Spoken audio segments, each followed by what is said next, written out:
So, good morning once again. आप सभी का हार्दिक स्वागत है कक्षा छठी के लाइव क्लासेस में।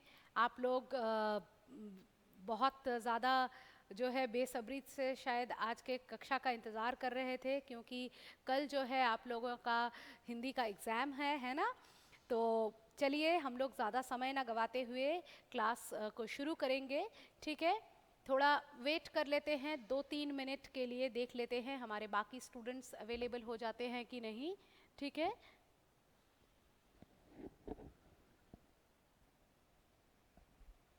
Yes, I know that. तब तक आप लोग कौन कौन है? संचिता है और तनाज है। मैं आप दोनों का अटेंडेंस ले लेती हूँ, आप लोगों का अटेंडेंस ले लेती हूँ मैं। बाकी सबको ज्वाइन करने दीजिए, थोड़ा वेट कर लेते हैं।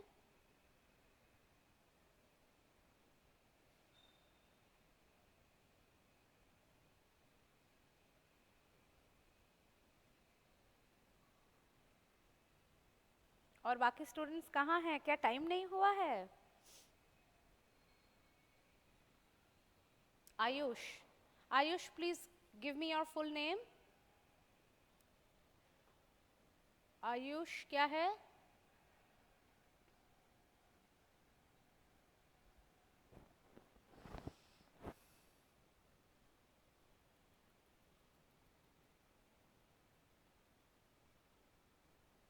आयुष बेटा फुल नेम दीजिए अपना। सभी अपना फुल नेम लिख के प्रेजेंट लिख दीजिए।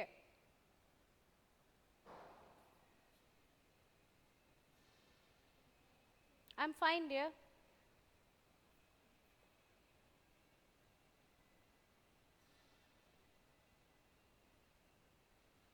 अंजलि शाह था, तनाज का लिख दिए हैं, लेकिन आयुष अपना फुल नेम लिखिए बेटा।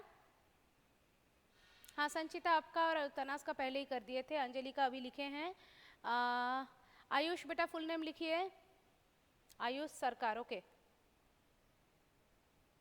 चलिए, आप लोग जो जो टाइम पर आ गए हैं उनको क्यों पनिशमेंट देना, उनका क्लास स्टार्ट कर दिया जाए समय की बर्बादी ना करते हुए।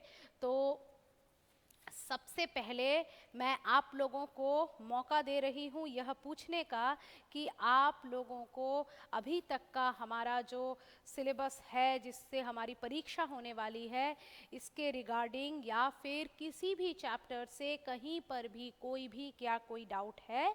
यदि कोई डाउट है तो पहले आप लोग अपने डाउट्स मुझसे क्लियर कर लीजिए। अच्छा, मैं एक बार नाम ले लेती हूँ जो लोग प्रेजेंट हैं। संचिता, तनाज, आयुष एंड अंजलि। इसके अलावा यदि कोई ऐसा है जिसका नाम छूटा हुआ है तो बोल दीजिएगा, otherwise we will start our class. चलिए, आप सबसे पहले हम डाउट्स क्लियर करेंगे, तो आप सभी मुझे अपने डाउट्स बताइए।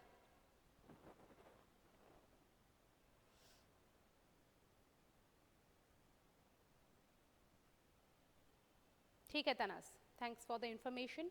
आई need your doubts regarding the syllabus या फिर चैप्टर्स के बीच में कोई भी पोर्शन, कहीं पर भी कुछ भी प्रॉब्लम है। क्लास हमारा इंटरैक्टिव होने वाला है। What is the meaning of interactive? You people will interact with me like the way you use to do inside our live classes when you were present face to face.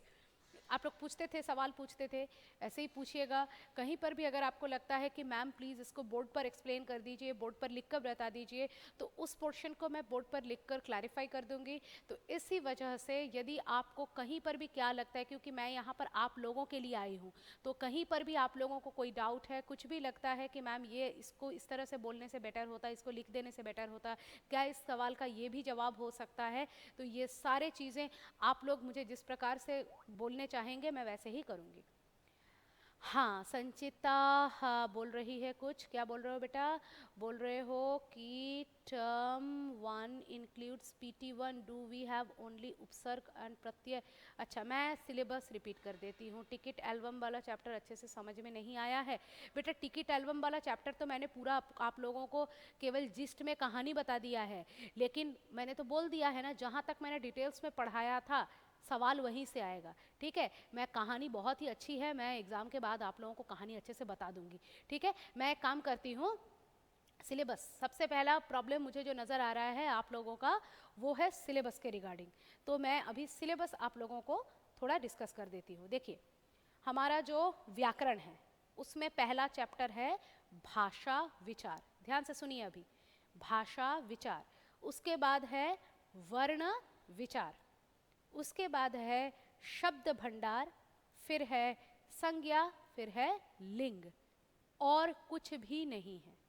ठीक है, हम लोगों का term का syllabus मैंने आप लोगों को जो दिया था, उसके बाद जब हम लोगों का असेसमेंट डिस्कस हुआ है, असेसमेंट जब हमारा डिसाइड हुआ है, उस वक्त वी हैव बीन इंस्ट्रक्टेड, हम लोगों को ये इंस्ट्रक्शन दिया गया था कि टीचर्स आपने जहाँ तक पढ़ाया है उन्हीं में से आप लोग क्वेश्चन बनाएंगे। तो वहीं तक का सिलेबस मैंने आप लोगों को प्रोवाइड किया है। अंजलि बेटा, मैंने आप लोगों को एल्बम का क्वेश्चन आंसर डिस्कस कर दिया था, तो आप प्लीज़ मेरे पुराने जो ई पोर्टल पर वीडियोस हैं regarding the discussions of these chapters, वहाँ से गो थ्रू हो जाइए, आपको मिल जाएगा। मैं फिर से आप लोगों को सिलेबस सारा बता देती हूँ। भाषा विचार, वर्ण विचार, शब्द भंडार, संज्ञा, लिंग। आई रिपीट, भाषा विचार, वर्ण विचार, शब्द भंडार, संज्ञा, लिंग, ये है हमारा जो है क्वेश्चन। ठीक है, इसके बाद हमारा आई मीन चैप्टर्स फ्रॉम व्याकरण। इसके बाद हमारा जो बाल राम कथा का पुस्तक है उससे क्या है, अवधपुरी में राम। ठीक है, उसके बाद जंगल और जनकपुर, दो वरदान, राम वनगमन, चित्रकूट में Bharat. Excuse me, I repeat, Awadhpuri में राम, जंगल और जनकपुर, दो वरदान, राम वनगमन, चित्रकूट में भरत। ओके, नेक्स्ट हमारा जो वसंत का किताब है उसमें है बचपन, नादान दोस्त, वह चिड़िया जो, whose microphone is on? Oh my God, such a loud noise is creating. Please switch off the microphone, mute it.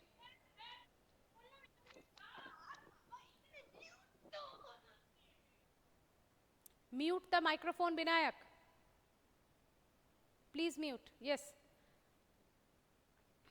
तो इसके बाद देखिए, बचपन, नादान दोस्त, वह चिड़िया जो, साथी हाथ बढ़ाना, ऐसे ऐसे टिकट एल्बम।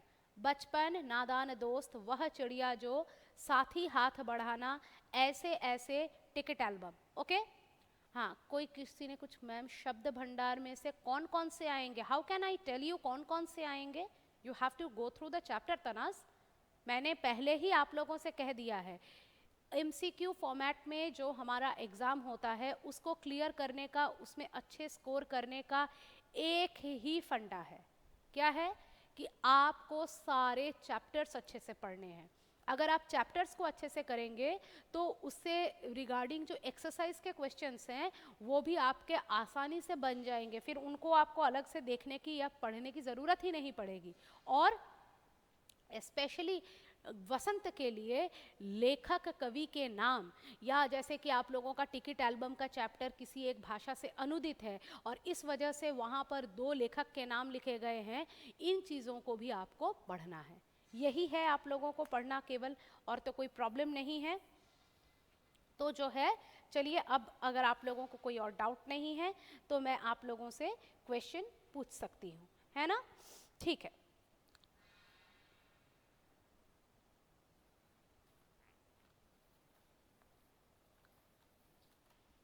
सबसे पहले मैं ग्रामर से स्टार्ट कर रही हूँ। ठीक है, पहला हमारा जो चैप्टर है वो है हमारा ये है भाषा के ऊपर है। तो भाषा के कौन कौन से रूप होते हैं, क्या क्या क्वेश्चन हो सकते हैं। देखिए, अगर मैं आप लोगों के जवाब लेकर के फिर आगे बढ़ना चाहूँ तो we will run short of time. ठीक है, टाइम कम हो जाएगा। ठीक है, इसलिए मैं क्या करूँगी, इसलिए मैं जो है आप लोगों को बताती जाऊंगी, बीच बीच में अगर आप लोगों को लगे कि आंसर देना चाहते हैं तो आप लोग दे सकते हैं। ठीक है, क्या क्या प्रश्न हो सकते हैं। देखिए, भाषा के कितने रूप होते हैं। ठीक ठीक है। अब किसी एक रूप का नाम लिख करके उसके बारे में आपसे क्वेश्चन पूछा गया, जैसे कि समाचार पत्र भाषा का कौन सा रूप है, रेडियो का समाचार भाषा का कौन सा रूप है, ऐसे प्रश्न हो सकते हैं। ठीक है। उसके बाद आपको पूछा गया कि भाषा के जो है मतलब कितने कौशल हैं। अब उसके बाद कौशल से एक और प्रश्न पूछा जा सकता है कि जो है भाषा के कौशलों के नाम लिखिए, या फिर बोलना पढ़ना लिखना पढ़ना ये क्या कहलाता है, बोलना सुनना लिखना पढ़ना ये क्या कहलाता है, ये भाषा का कौशल कहलाता है। तो भाषा के कौशल से तीन तीन प्रश्न आ गए। देखिए, अगर आपने केवल भाषा के कौशल के नाम पढ़ लिए तो आप उनसे इन तीनों प्रश्न के उत्तर कर सकते हैं। क्या क्या कि ये कौन, बोलना पढ़ना लिखना सुनना क्या है, भाषा का कौशल है। ये कितने हैं, 4 हैं। या फिर बोलना पढ़ना लिखना, सॉरी जैसे अच्छा 2 प्रश्न हुए। ठीक है, तो ये 2 प्रश्न यहाँ पे हो गए। इसके बाद नेक्स्ट है मातृभाषा किसे कहते हैं। उसके बाद है हमारा प्रश्न कि बोली किसे कहते हैं, राष्ट्रभाषा किसे कहते हैं, राजभाषा किसे कहते हैं। ठीक है, तो राजभाषा देश के कामकाज की भाषा। अंजलि आप क्या प्रश्न पूछ रहे हो, ग्रामर के एक्सरसाइज के क्वेश्चन करके आएंगे ना। तो मैंने क्या बोला आपको अभी कि अगर आप चैप्टर को ध्यान से अच्छे से पढ़ेंगे तो एक्सरसाइज के क्वेश्चंस भी आपके बन ही जाएंगे। एक्सरसाइज के क्वेश्चन तो कहीं और से नहीं दिए जाते हैं, किताब के चैप्टर से ही तो दिए जाते हैं। तो यदि आप चैप्टर को अच्छे से पढ़ेंगे तो आपको एक्सरसाइज क्या कहीं से भी कोई क्वेश्चन दे दे आप कर पाएंगे। आपको पूरा चैप्टर अच्छे से पढ़ना है। अगर आप चैप्टर पढ़ेंगे तो क्या आपका एक्सरसाइज उसमें इंक्लूड नहीं हो जाएगा। आप पूरा पढ़िए, कुछ भी छोड़िए नहीं। ये हाफ ईयरली एग्जाम है, कितना लिखना होता था, कितना कुछ पढ़ना होता था, आप लोग सोचिए। तो यहाँ तो आप लोग स्पेलिंग मिस्टेक के झंझट से बच गए हैं, तो पढ़ने में कोई कमी नहीं होना चाहिए। ठीक है, अच्छा तो मैं कहाँ थी कि राजभाषा, देश के काम काज की भाषा जो है वो राजभाषा है।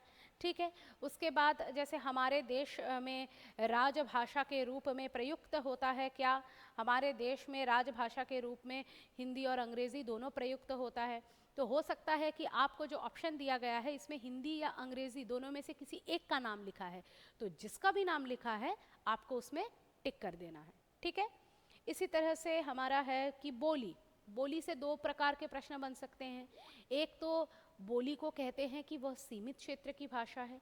उसके बाद बोली से क्या प्रश्न बन सकता है कि मतलब बोली जो है भाषा का अल्प विकसित रूप है। तो आपको कैसे प्रश्न आ सकते हैं, भाषा का अल्प विकसित रूप क्या कहलाता है, या फिर भाषा मतलब बोली जो है भाषा का अल्प विकसित रूप क्या कहलाता है। उसके बाद आपको प्रश्न आ सकता है कि भाषा का मौखिक रूप क्या कहलाता है, या फिर सीमित क्षेत्र में बोली जाने वाली भाषा को क्या कहते हैं। सारा सबका आंसर ही बोली ही होगा। ठीक है, मातृभाषा, जो भाषा, अगेन किसी का माइक्रोफोन ऑन हो गया है, जो भाषा बच्चे अपने परिवार से सीखते हैं उसको मातृभाषा कहते हैं। ठीक है, कुछ डेट्स हैं बहुत इम्पॉर्टेंट। 14 सितंबर, 14 सितंबर 1949। उसके बाद है कि आपका जो है 10 जनवरी और केवल 14 सितंबर, ये तीनों डेट्स बहुत ही इम्पॉर्टेंट हैं। ठीक है, तो ये तीनों डेट्स के बारे में आपको प्रश्न कैसे पूछे जा सकते हैं। 14 सितंबर 1949 को क्या हुआ था, हिंदी को जो है संविधान ने मान्यता दी थी। उसके बाद क्या है कि आपसे ये पूछा गया कि 10 जनवरी क्यों महत्वपूर्ण है। तो 10 जनवरी विश्व हिंदी दिवस के लिए महत्वपूर्ण है। ठीक है, फिर आपको इस प्रश्न को घुमा करके ऐसे दिया जा सकता है कि 10 विश्व हिंदी दिवस कब मनाया जाता है, विश्व हिंदी दिवस कब मनाया जाता है, तब भी आपका आंसर होगा 10 जनवरी। ठीक है, उसके बाद आपको प्रश्न किया जा सकता है कि प्रतिवर्ष हिंदी दिवस जो है कब मनाया जाता है। प्रतिवर्ष हिंदी दिवस जो है 14 सितंबर को मनाया जाता है। इस प्रश्न को ऐसे भी किया जा सकता है कि 14 सितंबर को क्या मनाया जाता है। 14 सितंबर को हिंदी दिवस मनाया जाता है। Anjali, mute your microphone. Oh my God, please dear concentration break हो जाता है, मत कीजिए, थोड़ा ध्यान से बैठ के केवल सुनिए चैप्टर्स को, ठीक है। इसके बाद आपको लिपि से भी प्रश्न किए जाएंगे कि भाषा का जो मतलब उच्चरित रूप है उसको या उच्चरित रूप के जो चिन्ह हैं वो क्या कहलाते हैं, लिपि कहलाते हैं, ठीक है। अब हिंदी भाषा की लिपि क्या है, देवनागरी है। हाँ अच्छा कोई बात नहीं बेटा, भूल से हो गया, लेकिन आप थोड़ा ध्यान से बैठ के चैप्टर सुनिए, ठीक है। अच्छा तो इसके बाद क्या है कि मतलब ये तो हो गया। इसके बाद नेक्स्ट आपको हिंदी वाला आप जानते हैं कि देवनागरी लिपि है, लेकिन ये हो सकता है कि आपको ये प्रश्न पूछ लिया जाए कि संस्कृत भाषा की लिपि कौन सी है, नेपाली भाषा की लिपि कौन सी है, मराठी की लिपि कौन सी है, इन सब की लिपि देवनागरी ही है। इसके बाद है अंग्रेजी की लिपि क्या है, तो रोमन है, ठीक है। इसके बाद आता है व्याकरण। व्याकरण वह एक शास्त्र होता है जिससे हम भाषा के शुद्ध रूप के बारे में जान सकते हैं। तो आपको प्रश्न आ गया कि भाषा के शुद्ध रूप के जानकारी देने वाले शास्त्र का क्या नाम है, तो आप बोलेंगे व्याकरण है। फिर आपको पूछा गया कि व्याकरण क्या है, किताब है, फिर शास्त्र है, फिर एक पर्चा है, तो आपका आंसर होगा शास्त्र है। तो इसका मतलब क्या है, सारे तथ्यों को आपको ठीक से जानना है। अगर आप सटीक तथ्यों को जानते हैं तो उसके बीच से कहीं से भी अगर कोई प्रश्न आ जाता है तो कोई प्रॉब्लम नहीं है, ठीक है। उसके बाद है व्याकरण के कितने भाग हैं, व्याकरण के कुल मिलाकर 4 भाग हैं, वर्ण विचार, शब्द विचार, पद विचार और वाक्य विचार। इतना जानने की जरूरत नहीं, कितने भाग हैं, 4 भाग है, ठीक है, हो गया। अच्छा ठीक है,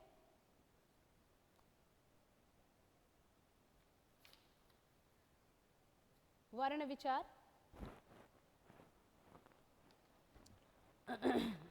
वर्ण विचार का जो पाठ है इसमें हमारा है, सबसे पहली बात तो ये है कि भाषा की सबसे छोटी इकाई क्या है, वर्ण कहलाती है, ठीक है। उसके बाद जो है कि मतलब वर्णों का व्यवस्थित समूह क्या कहलाता है, वर्णमाला कहलाता है, ठीक है।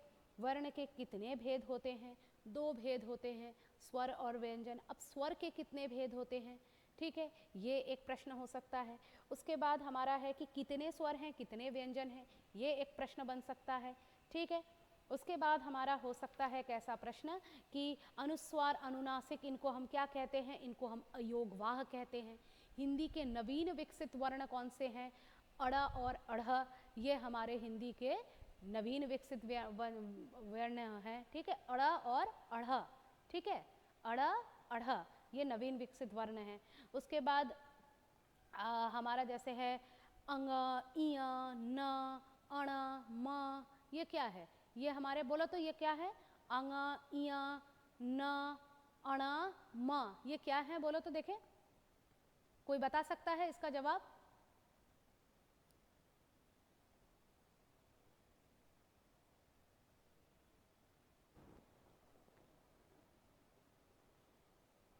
बोलिए।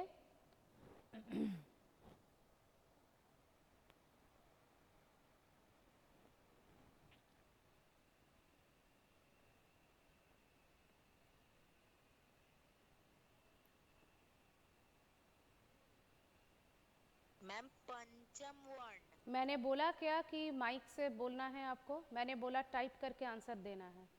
ठीक जवाब दिया है लेकिन सारा आंसर टाइप करके देना है।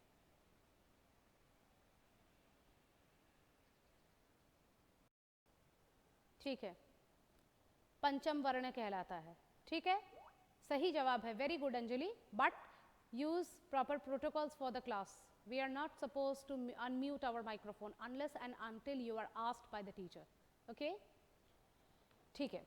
तो इसी तरह से अंग और अह को हम लोग अयोगवाह कहते हैं। अब है व्यंजन। व्यंजन में हम लोगों को ध्यान से याद रखने की ज़रूरत क्या है, द्वित्व व्यंजन, संयुक्त व्यंजन और संयुक्ताक्षर। यहीं पर गलती हो जाती है, ये तीनों बहुत करीबी हैं लेकिन तीनों में ही फर्क है। तो संयुक्त व्यंजन कौन से हैं, श्य, त्र, ज्ञ, श्र, श्य, त्र, ज्ञ, श्र, ये 4 जो हैं हमारे संयुक्त व्यंजन हैं, ठीक है, ये हमारे संयुक्त व्यंजन है। श्य, त्र, ज्ञ, श्र हमारे संयुक्त व्यंजन है, तो इनसे प्रश्न ऐसे बन सकते हैं कि क्षत्र ज्ञ श्र क्या कहलाते हैं, या फिर इससे ऐसे प्रश्न बन सकते हैं कि संयुक्त व्यंजनों की संख्या कितनी है, तो वहाँ पर 4 हो जाएगा। अब है संयुक्ताक्षर, जब एक भिन्न अक्षर के साथ जो कि आधा है उसके साथ एक पूरा दूसरा कोई भिन्न अक्षर मिलता है, तो वहाँ पर जो है हमारा संयुक्ताक्षर हो जाता है। ठीक है, तो वो क्या है, वो है हमारा आपका जो है जैसे कि मक्खी, क के साथ ख का मिलन हो गया। ठीक है, अंत्याक्षरी न के साथ त का मिलन हो गया। ठीक है, ऐसे होगा। इसके बाद नेक्स्ट हमारा जैसे हो सकता है, क्या है कि नेक्स्ट हमारा हो सकता है कि द्वित्व व्यंजन।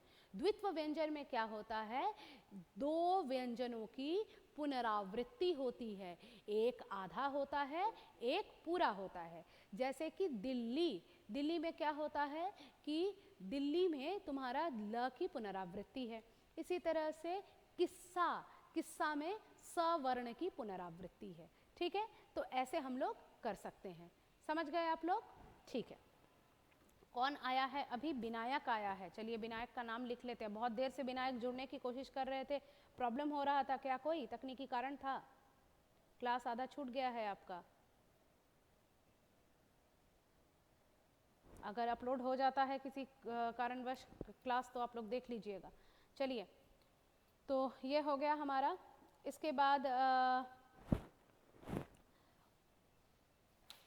उसके बाद अशुद्धियों से आपका कोई भी प्रश्न हो सकता है, जैसे कि ठीक है, विनायक ने स्विच ऑफ कर दिया है बेटा। तो फिर इसके बाद क्या है कि हमारा जैसे प्रश्न हो सकता है कि कोई भी आपको अशुद्ध शब्द दे दिया गया हो, अशुद्ध वर्तनी वाला शब्द, यानी कि कोई रॉन्ग स्पेलिंग, मिसस्पेल्ट वर्ड दे दिया गया हो और उसके 4 ऑप्शन दे दिए गए हों, एक जगह पर करेक्ट स्पेलिंग दिया है, तो फिर आपको क्या करना होगा, उस करेक्ट स्पेलिंग को टिक करना होगा। आपके किताब में जो है पृष्ठ संख्या 20-21, इसमें देखिएगा काफ़ी सारे अशुद्ध जो है वर्तनी वाले शब्द और उसके शुद्ध रूप दिए गए हैं। ठीक है, इसके बाद नेक्स्ट हम लोग आ जाते हैं संज्ञा के पाठ में। ठीक है,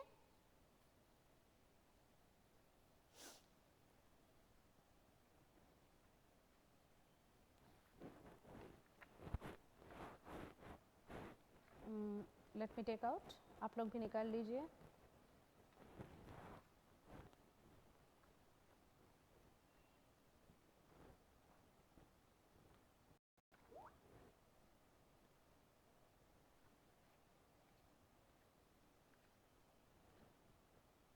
हाँ, तो हमारा जो संज्ञा का पाठ है उससे क्या क्या सवाल बन सकते हैं। सबसे पहले तो संज्ञा के भेद, कौन क्या संज्ञा किसे कहते हैं?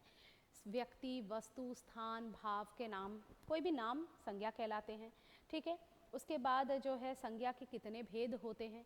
संज्ञा के वैसे तो 3 भेद होते हैं और अंग्रेजी के प्रभाव से और 2 भेद हैं, वो हमारे जुड़ गए हैं। तो संज्ञा के हमारे 3 भेद हैं, जाति, व्यक्तिवाचक, जातिवाचक और समूहवाचक। ठीक है, व्यक्तिवाचक, जातिवाचक और समूहवाचक। तो यहाँ पर मैं आप लोगों से एक प्रश्न ऐसे पूछ सकती हूँ कि मैंने आप लोगों को किसी भी पहाड़ का नाम ले लिया, सपोज़ कि मैंने कहा कि माउंट एवरेस्ट। अब मैंने आपसे कहा कि माउंट एवरेस्ट में कौन सा लिंग है, बोलिए तो कौन सा लिंग है? माउंट एवरेस्ट में कौन सा लिंग है?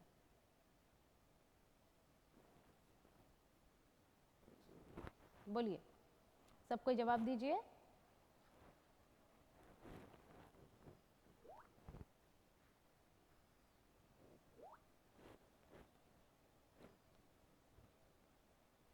अच्छा, और माउंट एवरेस्ट में कौन सी संज्ञा है?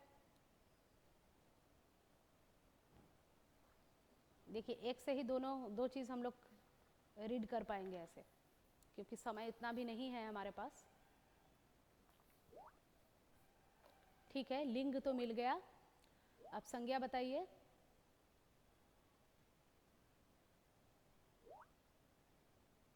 अच्छा, ठीक है, तो मैं आप लोगों ने बहुतों ने सही आंसर दिया है। संचिता का पहले थोड़ा गलत हो गया था, मैं बता देती हूँ, बहुत ने गलत भी दिया है। तो मैं बोल देती हूँ माउंट एवरेस्ट शब्द में, क्योंकि ये एक पहाड़ का नाम है और पहाड़ के सारे नाम जो है हमारे पुल्लिंग होते हैं, तो इसलिए यहाँ पर पुल्लिंग है। जितने भी पहाड़ के नाम हैं, जितने भी महीनों के नाम हैं, सभी जो है पुल्लिंग है। Give me 1 second.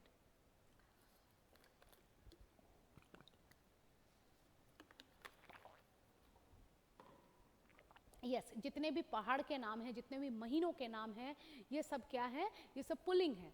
तो मैं कोई भी पहाड़ का नाम उठा के आपको दे दूं, वो पुल्लिंग ही कहलाएगा। हो सकता है कि वो आपके किताब में एनलिस्टेड नहीं है, तो आप बोलेंगे मैम ये वाला नाम तो हमारे किताब में नहीं लिखा था, so what, it may be written, it may not be written, but यदि आपके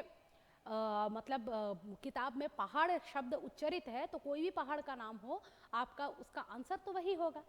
इसी तरह से कोई भी पहाड़ का नाम अगर मैं पहाड़ शब्द ले लूँ, तब वो जातिवाचक संज्ञा है, क्योंकि उसमें हमारा कोई भी पहाड़ इंक्लूड हो सकता है। ठीक है, अगर मैं पहाड़ शब्द बोल दूं तो फिर उसमें कोई भी शब्द जो है, कोई भी पहाड़ जो है इंक्लूड हो सकता है। लेकिन यदि मैं एक पर्टिकुलर पहाड़ का नाम ले करके आपसे पूछ रही हूँ कि ये पहाड़ जो है कौन सी संज्ञा का प्रतीक है, तब तो वहाँ पर व्यक्तिवाचक हो गया। मेरा नाम, आपका नाम यदि व्यक्तिवाचक है, तो वही पहाड़ नॉन लिविंग थिंग है, तो फिर क्या वो व्यक्तिवाचक नहीं है? तो वो भी व्यक्तिवाचक ही है। ठीक है, अच्छा, इसके बाद हमारे अंग्रेज़ी के प्रभाव से जो आए हैं वो वैसे जो हैं उनके बारे में भी आपको जानना ज़रूरी है ना? तो उनके बारे में क्या जानेंगे आप? जैसे कि हमारा है समूहवाचक और या समुदायवाचक या द्रव्यवाचक जो है, उनमें कोई भी आपको एक शब्द दे करके ये संज्ञा का कौन सा रूप है ये पूछा जाए, तो आप जवाब दे सकते हैं, जैसे कि तेल, घी, सोना, पीतल, पानी इत्यादि। ठीक है, इसके बाद आपका हो गया कि समूहवाचक या समुदायवाचक, दोनों एक ही चीज़ है। ठीक है, तो इसमें जैसे कि जत्था, अच्छा बोलिए तो जत्था, मंडली कौन सी संज्ञा का प्रतीक है?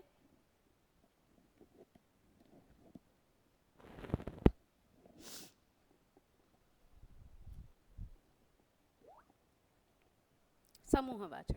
ठीक है, अब इस प्रश्न को ऐसे भी घुमा के दे सकते हैं कि निम्नलिखित में से समूहवाचक या समुदायवाचक का उदाहरण कौन सा है? तो 4-5 नाम दे दिए गए, उसमें से कोई एक ही नाम ऐसा होगा जो कि समूहवाचक या समुदायवाचक का प्रतीक होगा। तो आप अपना जवाब जानते हैं क्या देना है आपको, है ना? ठीक है, इसके बाद है भाववाचक संज्ञा बनाना। ये तो बहुत ही आप लोगों के लिए इम्पॉर्टेंट चीज़ है। कोई भी शब्द अगर आपको दे दिया जाए और बोले कि इसका भाववाचक संज्ञा बनाओ, तो वो आपको बनाने आना चाहिए। ठीक है, चलिए पूछते हैं आपसे, गुरु शब्द का भाववाचक संज्ञा बनाइए।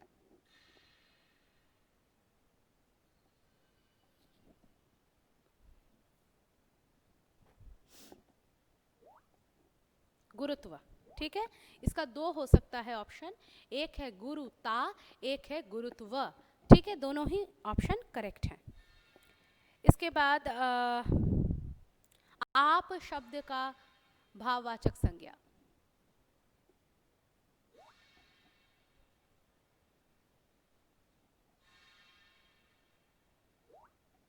आपा, वेरी गुड। ठीक है, अच्छा, ऊंचा शब्द का भाववाचक संज्ञा।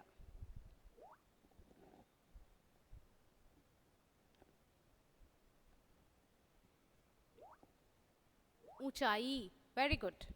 चलिए, तो भाववाचक संज्ञा इसका मतलब आप लोगों ने अच्छे से पढ़ लिया है।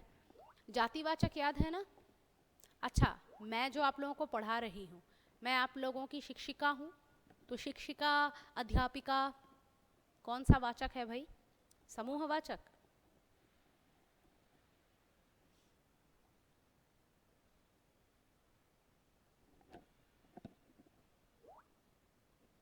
जातिवाचक, वेरी गुड संचिता। चलिए, मैं कंफ्यूज नहीं करूंगी आप लोगों को। चलिए, ठीक है, इसके बाद हमारा नेक्स्ट चैप्टर है, लिंग का चैप्टर है। It's very very very important chapter, बहुत अच्छे से पढ़ना है।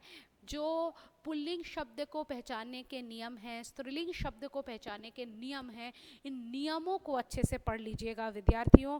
ये नियम बहुत ही इम्पोर्टेंट हैं आप लोगों के लिए। अच्छा, यहाँ एक बात शायद आप लोगों से पूछना था मुझे। हाँ, यहाँ पर आप लोगों का पेज नंबर 99 जो किताब का है उसमें एक क्वेश्चन दिया है, क्वेश्चन नंबर 6। आप लोग सोचेंगे कि ये चैप्टर से रिलेटेड नहीं है, हम लोग इसको नहीं पढ़ेंगे। मतलब मैं 6 का नाम बोल रही हूँ, इसका मतलब ये नहीं है कि आपको केवल 6 ही पढ़ना है, बाकी सारे एक्सरसाइज भी करेंगे आप लोग, क्योंकि मैंने सारा एक्सरसाइज आप लोगों को बोर्ड पर करके दिखा दिया था। तो बाकी एक्सरसाइज तो आप लोग सारा ही करेंगे, लेकिन मैं आप लोगों से कह रही हूँ ये जो एक्सरसाइज नंबर 6 है, निम्नलिखित के लिए एक संज्ञा शब्द लिखिए। सबसे ऊंचा पर्वत, सबसे बड़ा ग्रह, इसको भी करना है। आप लोग ये मत सोचिए कि ये चैप्टर में इंक्लूडेड नहीं है, ठीक है। तो चलिए बताइए, सबसे बड़ा महाद्वीप कौन सा है?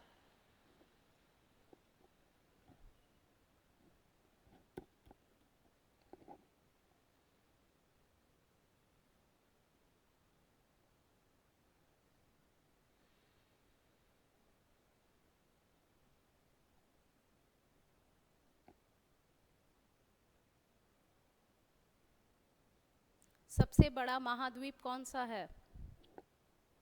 मैंने करवाया था।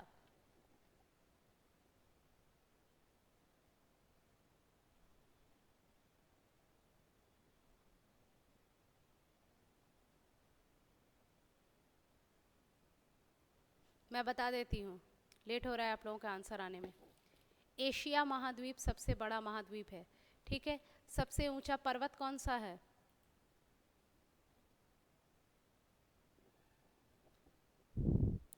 सबसे ऊंचा पर्वत एवरेस्ट, ठीक है। याद रखिएगा, इसको, इसका मतलब क्या है, इसको भी पढ़ना है। तो मैंने क्या बोला कि लिंग का जो नियम है इनको अच्छे से जानना है। महीने का नाम चाहे कोई भी महीने का नाम दे दे, वो हिंदी वाले महीने हो सकते हैं, अंग्रेजी वाले महीने हो सकते हैं, वो सारे पुल्लिंग की कैटेगरी में आते हैं। पृथ्वी को छोड़कर सारे ग्रह जो हैं वो पुल्लिंग की कैटेगरी में आते हैं, ठीक है। स्त्रीलिंग, स्त्रीलिंग शब्द में जैसे कि किसी भी कोमल भाव का नाम या किसी भी शक्ति सूचक चिन्ह, ये सारे हमारे हमेशा स्त्रीलिंग में आते हैं, कोमल भाव और शक्ति सूचक चिन्ह।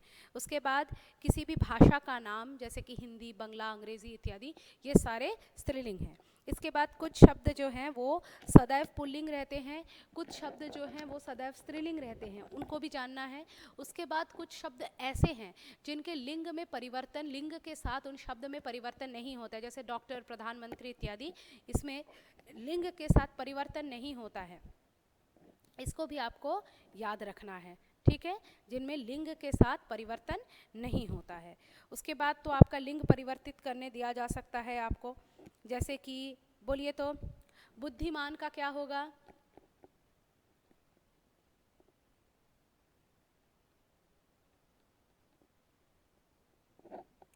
बुद्धिमान, बलवान, भगवान, ये 3 बताइए।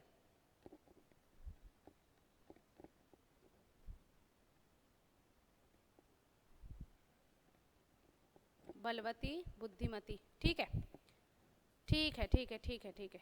आप लोग समझ गए हैं, तो इसका मतलब आप लोगों को लिंग को लेकर भी कोई डाउट नहीं है, आप लोग अच्छे से पढ़ लिए हैं। अच्छा, हाँ, इसके बाद टेक्स्ट तो मैं बहुत बार डिस्कस कर चुकी हूँ आपसे, ठीक है, ज़्यादा डिस्कशन वाली बात नहीं है, आप लोगों को बस अच्छे से पढ़ना है और कुछ भी नहीं है।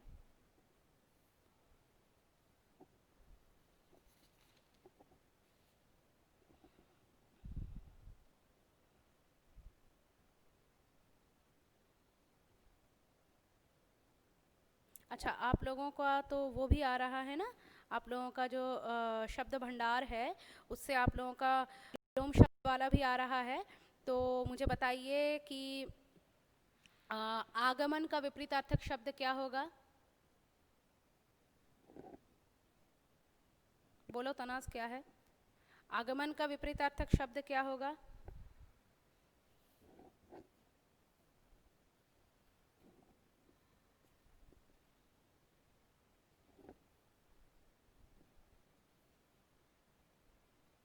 I am not finishing my class yet, थोड़ा और मैं आप लोगों के साथ रहना चाहती हूँ, मुझे छोड़कर इतनी जल्दी जाने की कोशिश मत कीजिए तनाज।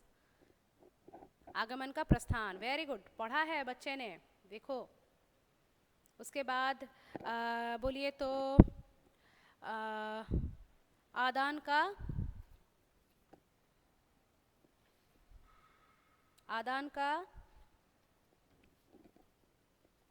प्रदान, वेरी गुड, अरे वाह, ये बच्चे तो पढ़ रहे हैं आजकल, मुझे तो लगा कि घर में रह के पढ़ नहीं रहे हैं।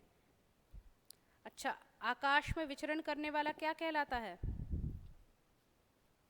आकाश में विचरण करने वाला क्या कहलाता है?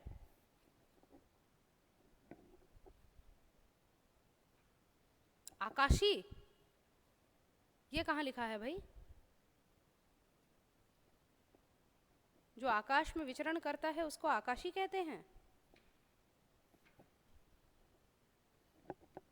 अच्छा, फिर आकाश में जो विचरण करता है उसको नभचर कहते हैं, ठीक है। अब देखिए, ये आप लोगों के मल्टीपल चॉइस का क्वेश्चन है, ठीक है। सपोज कि आपको आकाशी दिया है तो आपने आकाशी लिख दिया, लेकिन अगर आकाशी ऑप्शन नहीं दिया है, बहुत सारे गलत ऑप्शन दिए हैं, उसमें से नभचर है, तो आप क्या करेंगे? तब आप नभचर को ही टिक करेंगे। आकाश का पर्यायवाची क्या होता है? नभ होता है, आकाशी बोल के कोई शब्द नहीं होता है बेटा, हाँ। अच्छा ठीक है, वेरी गुड अंजलि। तो आकाश में विचरण करने वाला नभचर कहलाता है, ठीक है। जो कभी बूढ़ा नहीं होता है अजर कहलाता है, ठीक है। अब अगर यहाँ पे किताब में बूढ़ा लिखा है, मैंने कहा कि जो व्यक्ति कभी वृद्ध नहीं होता है, तो फिर क्या आपका ये बदल जाएगा? नहीं बदलेगा। पर्यायवाची शब्द के साथ कुछ नहीं बदलता है, ठीक है। ये सब आपको ध्यान में रखना है। जिसे पाना कठिन हो दुर्लभ, लेकिन जहाँ जाना कठिन हो वो दुर्गम होता है, ठीक है, ये याद रखिएगा।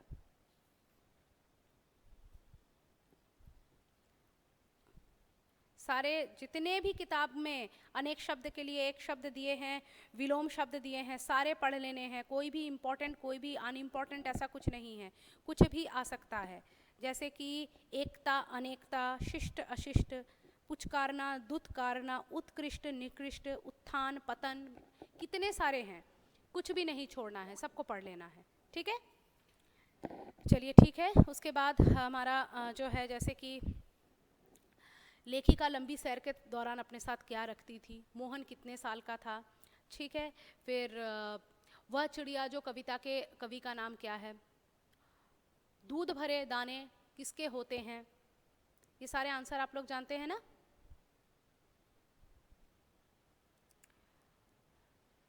सीता के पिता का क्या नाम था?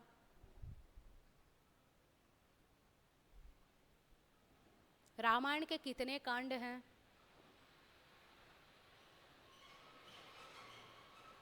चित्र काहे भेज रहे हो आयुष? 7 कांड हैं, वेरी गुड। अच्छा, एक से एक मिलने पर जो है, एक से एक मिलने पर राई क्या बन जाता है?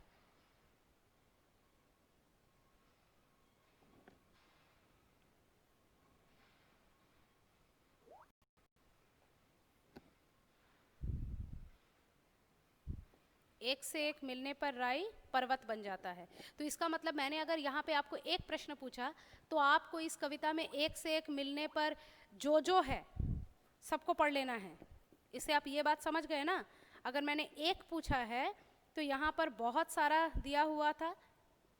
इस ये जो हमारी जो कविता है, इसमें एक से एक मिलने पर जर्रा बन जाता है सहरा, एक से एक मिले तो कतरा बन जाता है दरिया, एक से एक मिले तो इंसान बस में कर ले किस्मत।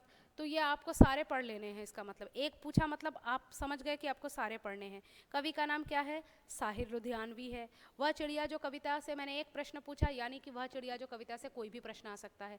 कवि का नाम बोल देना है, ठीक है, कर लेंगे आप लोग। मोहन को क्या हुआ था? ऐसे ऐसे हुआ था, ठीक है। मोहन कितने साल का था? मोहन कौन सी कक्षा में पढ़ता था?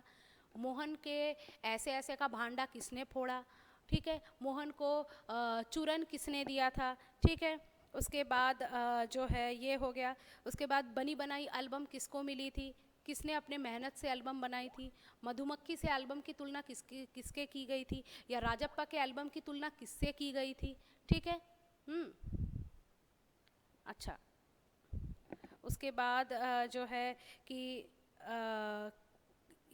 टिकट एल्बम कहानी किसने लिखी है, या फिर टिकट एल्बम कहानी को किस भाषा से अनुवाद किया गया है, या टिकट एल्बम कहानी को अनुवाद करने के बाद हिंदी में अनुवाद किसने किया है।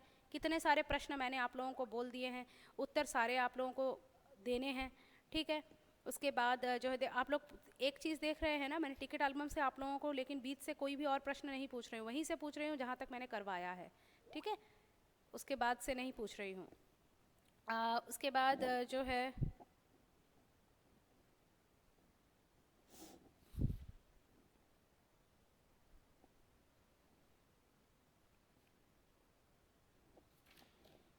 मोहन ने क्या नहीं किया था, मोहन ने अपना होमवर्क नहीं किया था, ठीक है।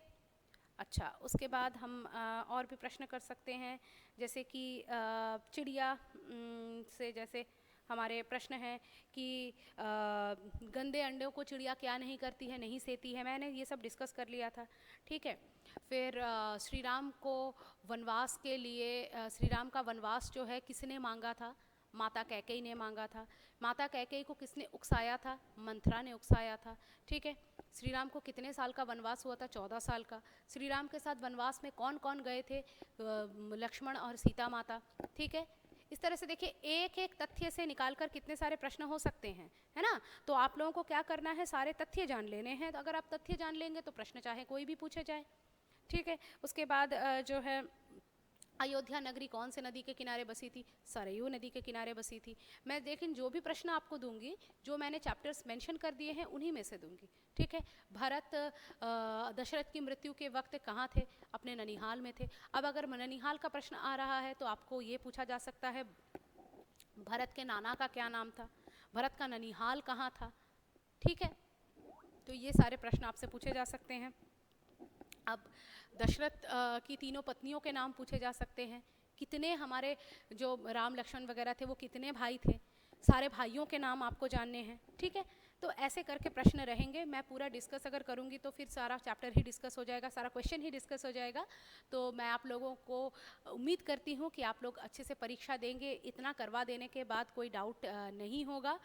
तो फिर शुभकामनाओं के साथ आज की कक्षा मैं यही समाप्त करती हूँ, क्योंकि इसके बाद 7 का क्लास है बच्चों।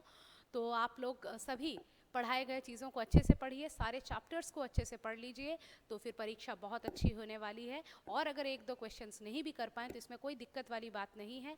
आप लोग इस ऑनलाइन मोड को अडॉप्ट करके जो पढ़ाई कर रहे हैं यही हमारे लिए बहुत है, ठीक है विद्यार्थियों। आगे फिर मिलते हैं, तब तक के लिए मुझे इजाज़त दीजिए। All the best to all of you. धन्यवाद।